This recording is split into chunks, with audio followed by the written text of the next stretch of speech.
Well, I hope you're excited. Today is the first day of the rest of your life.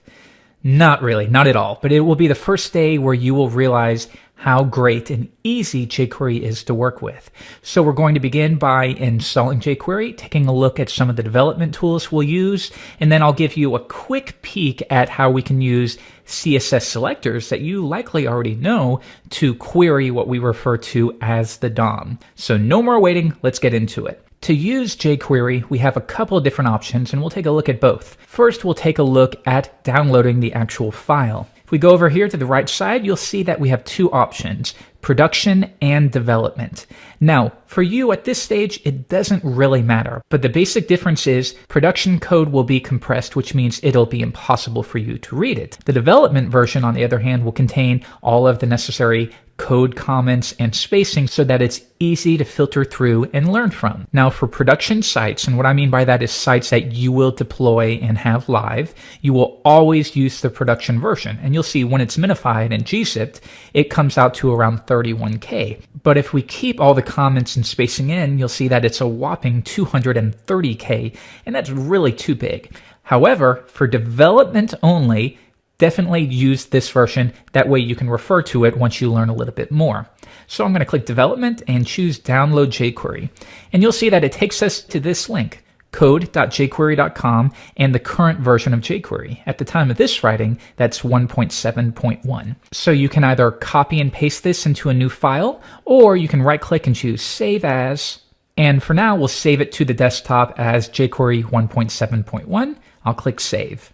There we are. Now we have the library ready to go. Next, I'm going to create a new folder. I will call this lesson 1, and I'll drag in jQuery like so. Now we need to be using a code editor. I'm going to assume that you have some experience, again, with HTML and CSS, and you've already chosen a code editor. You can even use Notepad if you want. I wouldn't recommend it, but you can if that's what you want to do. Now, personally, my favorite code editor is called Sublime Text. And what's nice about this is, though it's not free, you can use a trial version, and it's available for Windows, Mac, and Linux. And it's the best code editor I've ever used, so I highly recommend you take a look at it. All right, and the first step is we'll create a new file, of course.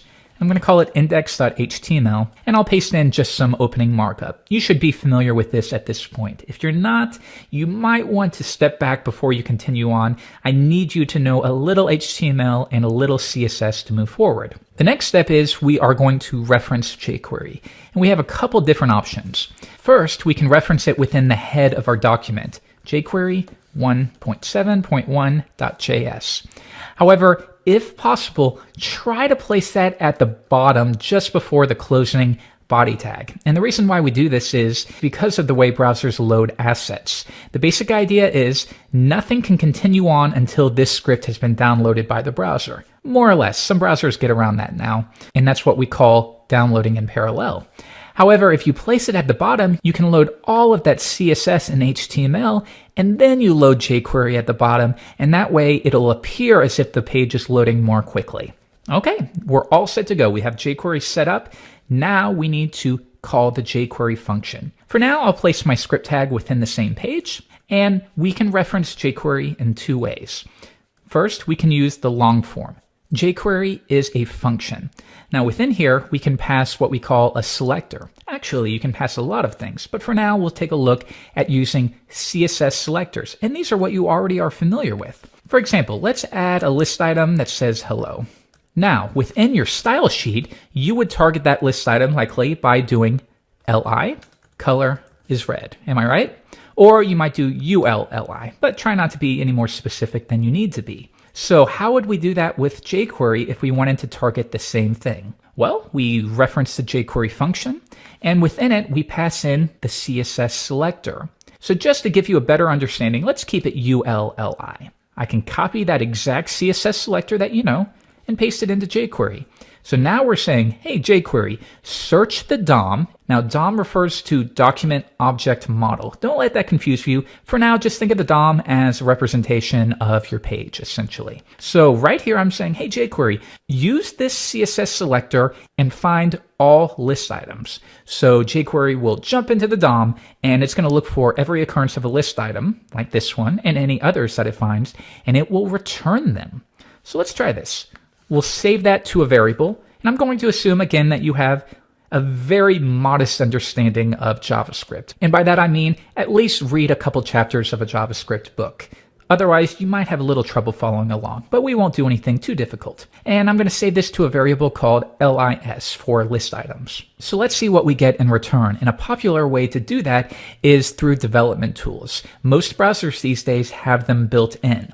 For example, Chrome, which is what we will be using, has developer tools available. I can right-click, choose Inspect Element, and you'll see that we have these awesome tools available to us. We can view a representation of the DOM. We can take a look at the resources that are being loaded, and we can also take a look at the console. And this is where errors will be logged, warnings, and anything that we would like to log as well. So for example, if I want to log these list items, I can say console. Notice that refers right here.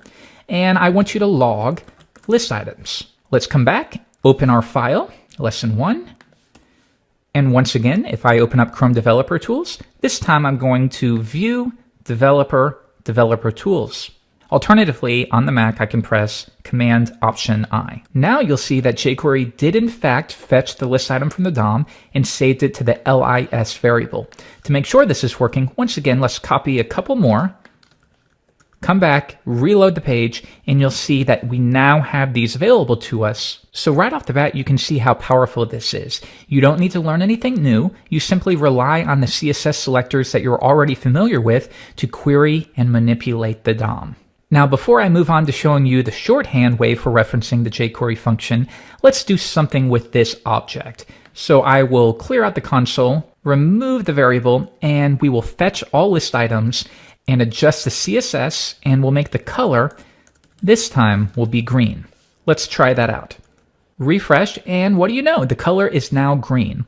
If I want to see the representation in the DOM, I will click on Elements, open up the UL, and you can see what jQuery is doing is it is appending a style attribute to each list item. Now, as a rule of thumb, sometimes you have to do this. For example, when the values will be calculated dynamically, you will have to reference methods like this. However, whenever possible, always try to keep the styling within your style sheet. That way you have separation from your content to your styling to your logic.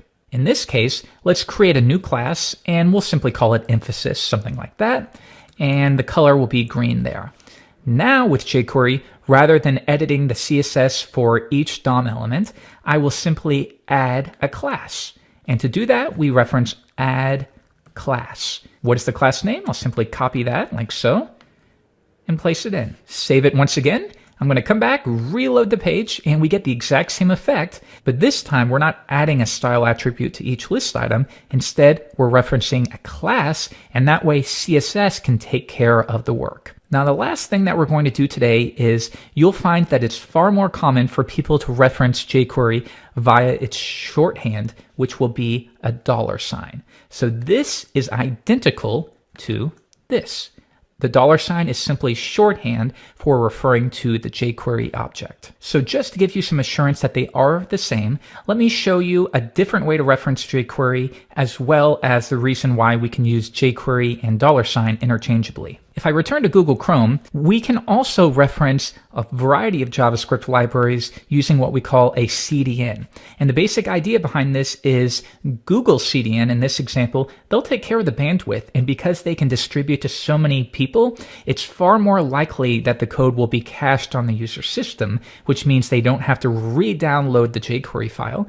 Again, that makes your pages appear to load more quickly. So you'll find that it's fairly common to use Google CDN when referencing the jQuery library. You can go to code.google.com/apis/libraries.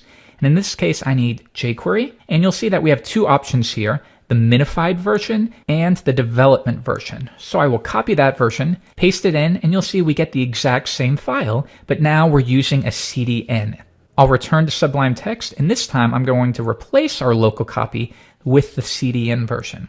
Now, the only downside to this is you may sometimes end up with issues where you don't have an internet connection, so this file is not working, and you also haven't saved a local copy, which means you can't test your jQuery, maybe if you're in the car or on the plane. So that's something to think about. But definitely for production purposes, it's a good idea to use a CDN distributed version of the minified file. Now, if we come back to that file, not quite yet, but I want you to get in the habit of referring to this source file whenever you need to figure out how to use a particular method. Now, right now, it's probably too overwhelming, and that's okay. But if I scroll to the very bottom, you'll see right here, expose jQuery to the global object. Now, window.jQuery is the exact same thing as referencing jQuery. So this is identical to this.